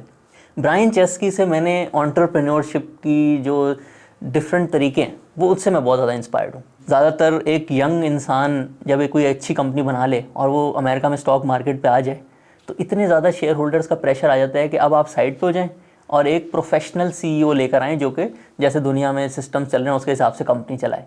लेकिन इनका स्टाइल बड़ा डिफरेंट है। ये कहते हैं कि मैं ढूंढ रहा होता हूँ हीरे अपनी कंपनी में, और एक न्यू एम्प्लॉय भी अगर कोई बहुत अच्छा काम करे ना तो मैं उससे डायरेक्ट करके उसको ऊपर ले आता हूँ एक तरीके से। तो वो मुझे चीज़ बहुत इंस्पायर करती है कि वो जो ट्रेडिशनल ब्यूरोक्रेसी वाली चीज़ें हैं उनको थॉट के साथ ये बंदा जो है तोड़ भी रहा है, इम्प्लीमेंट भी कर रहा है और सक्सेसफुल भी हो रहा है। तो इनसे मैं जो कंपनी चलाने की आइडियाज़ होते हैं, मीटिंग्स कैसे करनी है, लोगों को इंस्पायर कैसे करना है, वो बहुत ज़्यादा इनसे ज़्यादा इंस्पायर्ड हूँ। मैं यहाँ पे मौके से फ़ायदा उठाते हुए वंस अगेन अपने व्यूअर्स के लिए ख़ास तौर पे उनकी सहूलत के लिए सजेस्ट करूँगा, और मैं करता रहता हूँ सजेस्ट के बाज़ औक़ात सरफ़े नज़र कर जाते हैं, इग्नोर कर जाते हैं, फिर याद नहीं रहता कि ब्रायन चेस्की का थोड़ा-सा वाक़या पढ़िएगा ज़रूर कि एयरबीएनबी एक तरह से दरियाफ़्त कैसे हुआ, इजाद कैसे हुआ। ये 2 दोस्त थे, ये इकट्ठे एक जगह रहते थे और इन्होंने ऐसे ही एक जो है ना अपना रेंट उतारने के लिए एक आर्जी सा कारोबार किया, और फिर देखते ही देखते 8 बिलियन प्लस की वो कंपनी, यानी एक आम सा आदमी वो 8 बिलियन प्लस से तजावज कर गया। और ये एक इंटरेस्टिंग तरीका है। रे डालियो बिल्कुल एक बहुत ही इंटरेस्टिंग है, उसकी वाकयात भी दिलचस्प हैं, और वॉरेन बफेट तो किसी तारुफ का मोहताज ही नहीं है। तो यंगस्टर से मैं ज़रूर कहूँगा, तलकीन करूँगा कि इन्हें सिर्फ इनकी थियरीज को ही ना पढ़ते रहा करें, इनके हालात ज़िंदगी भी देखा करें कि सफ़र का आगाज़ कहाँ से किया और कितना इंटरेस्टिंग मामला था, और कहाँ से अल्लाह ताला और फोर्सेस ऑफ नेचर जिसको कहते हैं हम, कि ये किस तरह साथ देते हैं उस शख्स का जो एक मुसम्मम इरादा करके आगे बढ़ता है। अच्छा जी, रिस्क फैक्टर जो है स्टॉक मार्केट में, इसको कम करने का क्या कोई कोई बैरोमीटर्स होते हैं इसके, कोई क्या तरीके, शॉक एब्जॉर्बर्स क्या हैं इसके लिए? अच्छा, इसमें again boring from Warren Buffett, वो कहते हैं कि रिस्क को कम करना है ना, तो जिस चीज़ में इन्वेस्ट किया उसको सही तरीके से समझ लो। सबसे बड़ा रिस्क होता है जिसको कहते हैं कि इंसान को अंधेरे से डर लगता है। जब आपको किसी चीज़ के बारे में सारी नॉलेज नहीं होती, वो सबसे बड़ा रिस्क होता है। इसके अलावा अगर आपने ये सारी चीज़ें, जैसे हम कहते हैं कि हमेशा ना किसी कंपनी में इन्वेस्ट कर रहे हो, तो आप उसको ज़रा समझ लें, 3-4 इंपॉर्टेंट बातें जो हैं उनकी, वो क्या बनाता है, क्या चीज़ उसके प्रॉफिट ऊपर लेके जाती है, क्या नीचे लेके जाती है, वो ज़रूर समझ लें। और इसी वजह से हमने अपने यूट्यूब चैनल पे जितनी भी बड़ी कंपनीज़ हैं उस पर बहुत ज़्यादा डिटेल वीडियोज़ बनाई हुई हैं। तो एक तो रिस्क कंट्रोल करने का, क्योंकि आप जिस बिज़नेस में इन्वेस्ट कर रहे हैं उसकी आपको इनसाइड आउट नॉलेज होनी चाहिए। उसके बाद फिर आ जाता है कि पाकिस्तान में क्योंकि इकनॉमी का भी बहुत ज़्यादा रोल है, तो आपको पता होना चाहिए 3-4 चीज़ें जो बहुत ज़्यादा इंपॉर्टेंट है। एक इंटरेस्ट रेट बहुत ज़्यादा इंपॉर्टेंट है, एक ऑयल प्राइस जो है पाकिस्तान के लिए बहुत ज़्यादा इंपॉर्टेंट है। पाकिस्तान तेल भी इंपोर्ट करता है, पाकिस्तान एलएनजी भी इंपोर्ट करता है, और उसकी भी प्राइस तेल से लिंक्ड है। तो थोड़ा सा भी तेल का महंगा होना जो है पाकिस्तान की महंगाई को बढ़ा देता है, और उसकी वजह से फिर इंटरेस्ट रेट बढ़ते हैं, आपका इंपोर्ट बढ़ जाता है, आपको ग्रोथ भी कम करनी पड़ती है। तो ये फैक्टर्स हैं। और फिर पाकिस्तान में पॉलिटिक्स का भी बहुत ज़्यादा रोल है। पॉलिटिक्स के लिए हमने जो फ्रेमवर्क बनाया हुआ है लोकल पॉलिटिक्स के लिए। उसमें बल्कि एक पाकिस्तान के बड़े मशहूर इकोनॉमिस्ट हैं खुर्रम हुसैन, उनसे मैंने ये पिक किया और फिर उसको और फर्दर डेवलप करके सबको एक्सप्लेन करने के लिए भी जो है वो हमने इसको अडॉप्ट किया एक तरीके से। वो है कि पाकिस्तान में 4 प्लेयर गेम होती है, यानी कि पावर पॉलिटिक्स में 4 लोग हैं। 2 पॉलिटिकल पार्टीज़ होती हैं, एक गवर्नमेंट में होती है, एक जो है एक तरह से अपोजिशन में होती है, फिर एक मिलिट्री इस्टेब्लिशमेंट होती है और 4th इज़ कोर्ट्स। तो पाकिस्तान में जब भी 3-1 होता है, यानी कि 2 पावर सर्कल्स और एक पॉलिटिकल पार्टी अगर एक साइड पे होते हैं, तो सारे मुश्किल फ़ैसले भी कर लेते हैं। इकॉनमी में IMF प्रोग्राम में जाना है नहीं जाना, बिजली महंगी करनी है, जो भी करना होता है वो डिसीजन हो जाता है।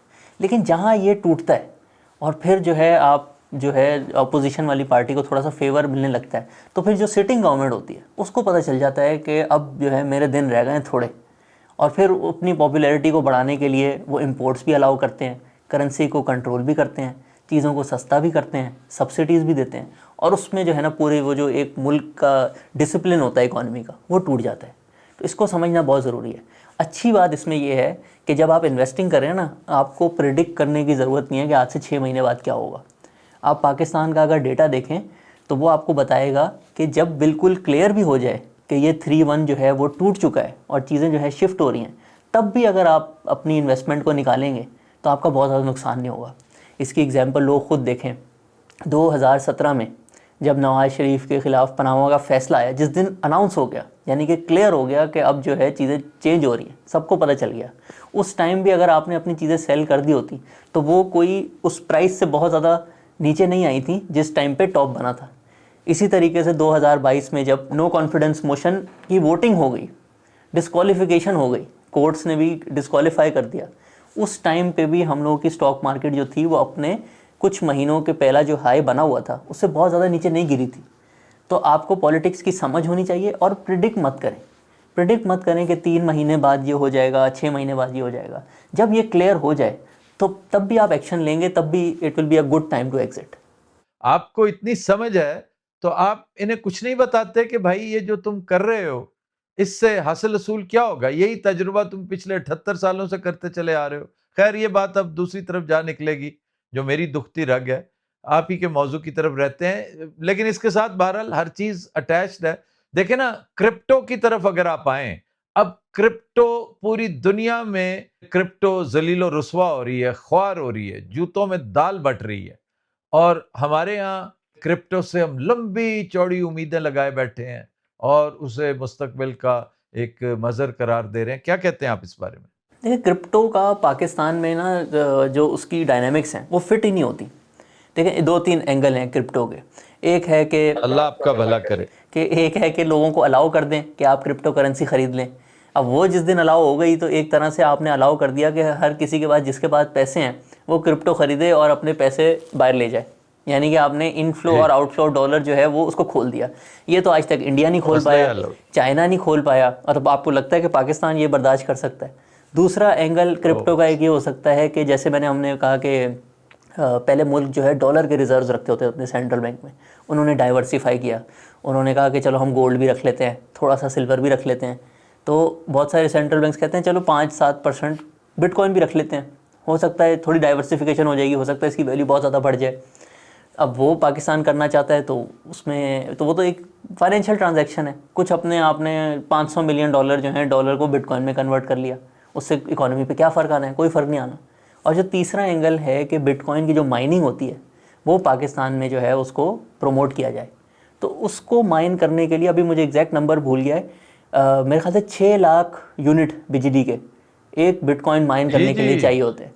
और पाकिस्तान में जो सस्ती से सस्ती बिजली है वो 9-10 सेंट की है। यानी कि एक्सपोर्टर आपसे आके कहता है मुझे 9 सेंट की बिजली दे दो तो मैं बहुत ज़्यादा एक्सपोर्ट कर दूंगा, आप उसको नहीं देते। तो चलें, अगर आप बिटकॉइन के लिए 9 सेंट की दे भी देते हैं तब भी आपका एक बिटकॉइन जो है वो 54,000 का बनेगा। दुनिया में ऐसे मुल्क हैं जहाँ के 3 सेंट 2 सेंट की बिजली भी है, तो यहाँ भी पाकिस्तान फिट नहीं होता। तो बस कोशिश जो है वो जैसे कर रहे हैं कि कुछ ना कुछ बन जाए, लेकिन ये तीनों तरीके जो हैं जिस तरीके से किसी इकोनॉमी में क्रिप्टो का रोल हो सकता है वो जो है बिल्कुल नज़र नहीं आता। सिर्फ एक चीज़ कभी कभी मेक सेंस करती है कि पाकिस्तान में कोई 40-45 बिलियन डॉलर के रेमिटेंस आते हैं, तो अगर वो बैंकिंग नेटवर्क से आते हैं तो उसमें कोई 1-2% की फ़ीस लगती है। वो सेटल करने के लिए अगर कोई क्रिप्टो की टेक्नोलॉजी यूज़ हो जाए तो शायद उधर थोड़ी सी बचत हो सकती है। इसके अलावा कोई चीज़ समझ नहीं आती। लेकिन उसके डाउनस्ट्रीम खतरात उससे कई गुना ज्यादा हैं। खैर, ये कोशिश हमारे यहाँ नहीं करते, टामकटोइयाँ कहते हैं इसको, मैं इन्हें टामकटोइयाँ का नाम दे रहा हूँ कि चलो शायद कोई दाव लग जाए, शायद कुछ, जब पता ना हो ना जिस मशीन का, और उसमें हाथ आप दे बैठे हो तो फिर इसी तरह होता है। अच्छा, ये 2008 के क्रैश की तरफ जाते हैं। माइकल बरी ने देखें क्या कमाल प्रिडिक्ट किया था। अभी आपने 3-4 विजिट्स का तज़किरा किया, तो माइकल को आप कैसे रेट करते हैं? इम्प्रेस्ड हैं उससे या उसका फ्लूक लगा था? माइकल बरी को मैंने बहुत ज़्यादा स्टडी नहीं किया, लेकिन जो ये इनकी मूवी है जिसमें पूरा एक्सप्लेन किया है कि उन्होंने बिग असल में, शॉट। हाँ, द बिग शॉट, उसमें कि उन्होंने एग्जैक्ट किया क्या था। उन्होंने असल में देख लिया था कि जिन लोगों ने घर खरीदने के लिए कर्जे लिए हुए हैं बैंकों से, एक जी एक जी। बंदे ने जिसके पास जॉब भी नहीं है उसने 6-6 घर जो है ख़रीदे हुए हैं सिर्फ इस बेसिस पे कि वो 1 साल पहले जो है घर महंगा होता जा रहा है तो मैं भी ख़रीद लूँगा तो मुझे उसका फ़ायदा हो जाएगा। तो उन्होंने वो बड़े अच्छे तरीके से पूरा नंबर्स के साथ देख लिया था कि ये बंदे तो पे कर ही नहीं सकते आज से मैक्सिमम 2 साल बाद। और वो फिर, लेकिन ना शॉर्ट, किसी भी चीज़ को शॉर्ट करना यानी कि ये कहना कि इसकी कीमत नीचे आएगी, ये बहुत रिस्की होता है। ये कोई भी अच्छा इन्वेस्टर जो है ना वो रेकमेंड नहीं करता, क्योंकि अगर लेट से एक चीज़ 100 रुपये की है, मैंने कहा कि मुझे अच्छी लग रही है, मैंने ख़रीद ली, किसी भी वजह से जंग हो गई या कोई और रीज़न हो गया, वो 50 पे आ गई, मेरे ऊपर कोई ऑब्लिगेशन नहीं है उसको बेचने की, मैं उसको होल्ड कर सकता हूँ। अगर आप यही चीज़ आप शॉर्ट करेंगे और वो 100 रुपये वाली चीज़ 150 पे चली गई किसी भी रीज़न की वजह से, तो आपके पैसे ख़त्म। तो जो अपसाइड होती है वो बाय करने में अनलिमिटेड होती है, और जब आप किसी चीज़ को कहते हैं कि इसकी प्राइस नीचे जाएगी तो आप जो है वाइप आउट भी हो सकते हैं। तो अब उनकी कैलकुलेशन तो सारी ठीक थी, लेकिन अगर यही जो पूरा एक यूफोरिया चल रहा था घरों की कीमत बढ़ने वाला, ये अगर 3-4 साल और चल जाता तो इस पे कभी ना मूवी बनती ना उनका नाम किसी को पता होता। जी जी जी। लेकिन मैं इस पे बहुत हैरान होता हूँ अब्दुर्रहमान साहब। मैं इसीलिए माइकल बरी की मिसाल इसलिए दिया करता हूँ कि एक आम आदमी को एक चीज की समझ आ रही है तो बाकी सब लोग क्या चरस पी के बैठे हुए थे, इन्हें ख्याल ही नहीं आया कि भाई ये देखो वो शख्स जिसकी डेप्थ नहीं है, जिसके पास कोई जॉब तक नहीं है अपनी इतनी तगड़ी मुस्तहकम, वो 4-4 5-5 घर खरीद के बैठा हुआ है और धड़ाधड़ चीजें बेच तड़क के इन्वेस्टमेंट घरों में करता चला जा रहा है, हाउसिंग में करता है, और सबसे ज्यादा हिट इन्हीं को लगी और आज तक वो ताब नहीं ला सके। कितने साल हो गए। Okay, here we go. इसके साथ ही दीगर फिल्में भी आपने और भी तो देखी होंगी ना बड़ी। मार्जिन कॉल कैसी लगी आपको? मार्जिन कॉल और मेरी काफ़ी फेवरेट है। वो जिस तरीके से वो जो मीटिंग वाला सीन है वो मेरा अभी भी फेवरेट है वो कि एक ही तो है, वो लीडर का सारी लीडर किस तरीके से बिहेव करते हैं। जी बाकी तो वो वो सारा डिपेंड ही एक्सप्लेन उस पे करते हैं कि करती है। कैसे उन्होंने बेचा सब कुछ, लेकिन वो मेरा फेवरेट है कि हाँ। किस तरीके से उसमें जो सीईओ होते हैं वो लोगों को जी कन्विंस करते हैं कि this is the right time. so that we may survive. हिम्मत दिला रहा होता है, कन्विंस कर रहा होता है। और वुल्फ ऑफ वॉल स्ट्रीट के बारे में क्या ख्याल है? इबरतनाक है ये सिर्फ सूरत हाल। Wolf of Wall Street, again मैं एक इधर बात करना चाहूँगा, ये जो फाइनेंशियल लिटरेसी भी कम है ना पूरी दुनिया में और पाकिस्तान में भी, इसका एक रीज़न ये भी है कि आप कोई भी मूवी उठा के देख लें, उधर ना लॉन्ग टर्म इन्वेस्टिंग या पेशेंस ये सिखाने के बजाय ये जो सस्ते शेयर हैं इनको डबल कर लेना, मैनिपुलेट कर देना, इसको अच्छा दिखाया गया है। ऑब्वियसली मूवी ऐसी चीज़ों पे ही बनती है। We're making a name for ourselves. Bollywood में भी आप देख लें, सैफ अली खान की एक मूवी है बाज़ार, उसमें भी इसी तरह की चीज़ें बाज़ार। दिखाई हुई हैं। तो ये इसमें इसका भी रोल है जो फिल्म मेकिंग है कि आपने वो- जो फाइनेंशियल मार्केट्स की अच्छी साइड नहीं है उसी को जो है यंग जनरेशन को दिखाया है कि ये करो, इसको आइडलाइज करो। तो कहाँ उन्होंने फाइनेंशियल लिटरेसी सीखनी है फिर। हार और जीत में एक ही फर्क होता है, भूख। ये जो पंप एंड डंप है ये भी इसी का शाखसाना है ना, इसी तरह के फिर आगे चल के मामलात होते हैं। बिल्कुल। मैंने देखा है कि इन सब की कहानियां बड़े बड़े जो हैवी वेट्स हैं, बिलियनर्स हैं, मल्टी बिलियनर्स हैं, वो बाल्जाक की बात सही साबित होती है कि behind every great fortune there is a crime. तो आप क्या कहते हैं कि इसके बगैर मुमकिन है इतनी बड़ी फॉर्चून बना लेना? ये बिल्कुल दुनिया में बिल्कुल ऐसे इंस्टेंसेस हैं, स्पेशली जो इतनी रेगुलेटेड इकोनॉमीज़ नहीं होती। रशिया की आप एग्जांपल ले लें, जिस तरीके से उधर प्राइवेटाइजेशन हुई थी और ओलिगार्क्स जो है वो क्रिएट किए गए थे। पाकिस्तान में भी बहुत एग्जांपल हैं, इंडिया में भी, जहाँ भी पॉलिटिक्स और इकोनॉमी जो है वो आपस में मिक्स हो जाती हैं तो इस तरह की एग्जांपल्स बनती हैं। अभी तो खैर हम उस साइड पे तो जा ही नहीं रहे जो पूरी एक ड्रग्स और वो साइड है एक दुनिया की इकोनॉमी की। लेकिन साथ साथ ये भी है कि जितना ज़्यादा कैपिटलिज्म फैलता है तो फिर अपॉर्चुनिटीज़ और इकोनॉमी का डिजिटलाइज होना वो भी बढ़ जाता है। मतलब अभी आप अगर टॉप 10 लोगों की लिस्ट उठाकर देखेंगे तो उसमें ज़्यादातर लोग जो हैं उनकी डॉक्यूमेंटेड वेल्थ होगी। बहुत कम लोग होंगे जो कि उनकी वेल्थ को भी सरपास कर सकते हैं और उनका जो है बहुत ज़्यादा ताल्लुक हो इससे, क्राइम से। तो जितना जितना कैपिटलिज्म इंक्रीज़ होता है तो फिर आप दूसरों को वैल्यू प्रोवाइड करके जो वेल्थ क्रिएट कर सकते हैं वो बहुत ज़्यादा है। फाइनेंशियल साइड पे अगर इसकी बात करें तो कुछ लोग होते हैं वो लोगों को प्रॉफिट कमा के देते हैं और उसमें से कुछ फ़ीस चार्ज करते हैं, जैसे हम लोग करते हैं। कुछ लोग होते हैं वो लोगों के पैसे लेके ही भाग जाते हैं। मतलब उनका पूरा काम ही ये होता है कि अगर किसी के पास 100 रुपये हैं, और छोटे लोगों को ही टारगेट करते हैं क्योंकि उनको बेवकूफ़ बनाना आसान होता है, तो मैं उसको ये नहीं कि उसके 100 रुपये को मैंने 150 में कन्वर्ट किया, 5 रुपये उसमें से मैंने फ़ीस चार्ज कर ली। वो कहते हैं इसके 100 में से 50 जो है ना वही हड़प लेते हैं। तो वो जो स्कैम्स और वो सारी चीज़ें होती हैं वो भी फाइनेंशियल मार्केट का एक बहुत ज़्यादा रियलिटी होती है। इसलिए आपको हमेशा जो है ऐसी जगह पैसा लगाना चाहिए जिसका कोई रेगुलेटर भी हो। और सबसे अच्छा तरीका जज करने का कि आप जिसको पैसे ट्रांसफ़र कर रहे हैं, जिसके साथ इन्वेस्ट कर रहे हैं, कि वो स्कैम वाले मॉडल पे काम कर रहा है या वो वैल्यू प्रोवाइड कर रहा है, उसकी फ़ीस चार्ज कर रहा है, वो ये है कि अगर कोई, जैसे आजकल लोग यूट्यूब वीडियोस पे बहुत वेल्थ अपनी शो करते हैं और लोगों को लगता है कि ये जो कह रहे हैं हम वो करेंगे तो हम भी ऐसे हो जाएंगे। तो आप अगर कोई बहुत ज़्यादा वेल्थ शो कर रहा है तो अगर तो वो सही वाले मॉडल से उसने वेल्थ बनाई है तो उससे 10 गुना 50 गुना उसने दूसरों के लिए वेल्थ बनाई होगी। और वो कहीं ना कहीं कमेंट्स में या जो उनकी कम्युनिटी होती है उसमें लोग बताएंगे। लेकिन अगर कोई सिर्फ अपनी वेल्थ शो ऑफ कर रहा है और कोई उसकी कम्युनिटी उसको जो है एक तरह से क्रेडिट नहीं कर रही तो फिर इसका मतलब है वो स्कैम का मॉडल फॉलो कर रहा है। लेकिन सारी चीज़ें कंक्लूड करें तो आई थिंक इधर भी जैसे दुनिया में 80-20 रूल बहुत ज़्यादा मशहूर है, तो यहाँ भी जी, जी। जो आपने जैसे बताया 20% लोग बिल्कुल हैं वैसे, लेकिन अब आई थिंक 80% ज़्यादातर जो बिलियनियर्स है जिन्होंने वेल्थ क्रिएट की है उसमें एलीट कैप्चर का रोल ज़रूर हो सकता है, क्योंकि दुनिया में बहुत सारी इकोनॉमीज़ हैं जहाँ पे रूल्स डिसाइड करते हैं कि कौन पैसा बनाएगा। लेकिन उसको ये कह देना कि वो क्राइम है शायद 20% अब अप्लाई होता हो। 80-20 प्रिंसिपल जो है ना, मैं इसका रिवर्स समझता हूँ कि 80% वही लोग हैं, वही तबका है। खैर, अब इसको कंक्लूड करते हैं। आखिरी बात एक रह गई है, इंपॉर्टेंट चीज, कि ये अपना रोशन डिजिटल अकाउंट क्या है और इन्वेस्ट कैसे किया जाए। ये सबसे इम्पॉर्टेंट बात आई थिंक आज के लिए। ओवरसीज़ पाकिस्तानी हमेशा पाकिस्तान पे बहुत ज़्यादा ट्रस्ट करते हैं, उनके रेमिटेंसेस से एक तरह से मुल्क चल रहा है। तो रोशन डिजिटल अकाउंट पिछली गवर्नमेंट के जो स्टेट बैंक के गवर्नर थे रज़ा बाकिर, उन्होंने स्टार्ट किया।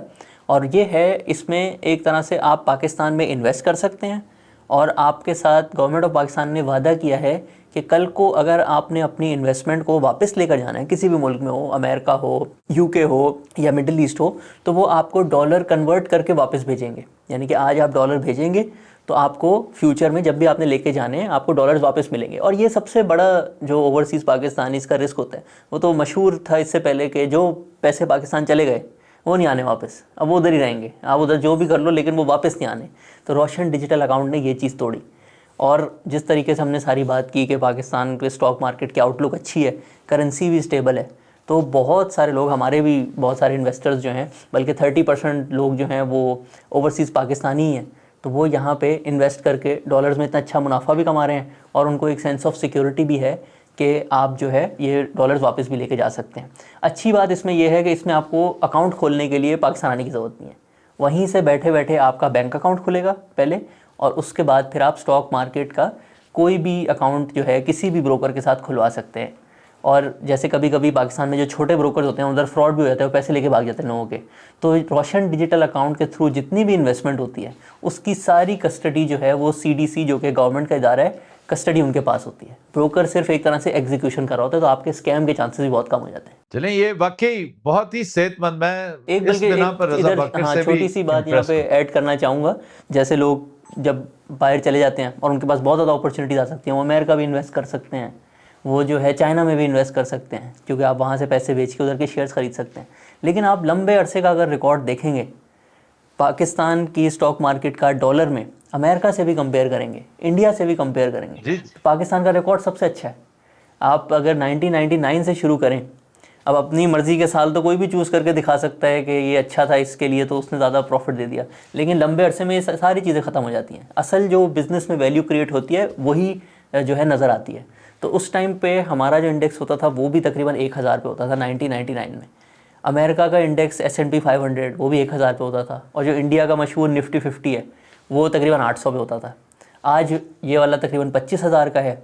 तो अगर इसको डॉलर टर्म्स में देखें, क्योंकि इंडिया की भी करेंसी थोड़ी नीचे आई है, तो जो इंडिया की स्टॉक मार्केट थी उसने रिटर्न दिए आपको 12 से 13 गुना। अमेरिका की स्टॉक मार्केट पहले तकरीबन 1000 की होती थी, आज तकरीबन 6500 पे, तो इसने 6 गुना आपके प्रॉफिट कर दिए। इसी तरीके से पाकिस्तान की जो है उसने 1000 वाले इंडेक्स को अब ऑलमोस्ट 2 लाख होने लगा है, लेकिन साथ साथ डिवैल्यूएशन भी हुई है ऑलमोस्ट 6 टाइम्स, 50 रुपये से ऑलमोस्ट 300 रुपये हो गया। तो डॉलर टर्म्स में इसने 30x करके दिए। तो ये आपको सबक सिखाता है कि इन्वेस्टिंग में इकोनॉमी और बिजनेस प्रॉफिट्स में डी लिंकेज हो सकता है।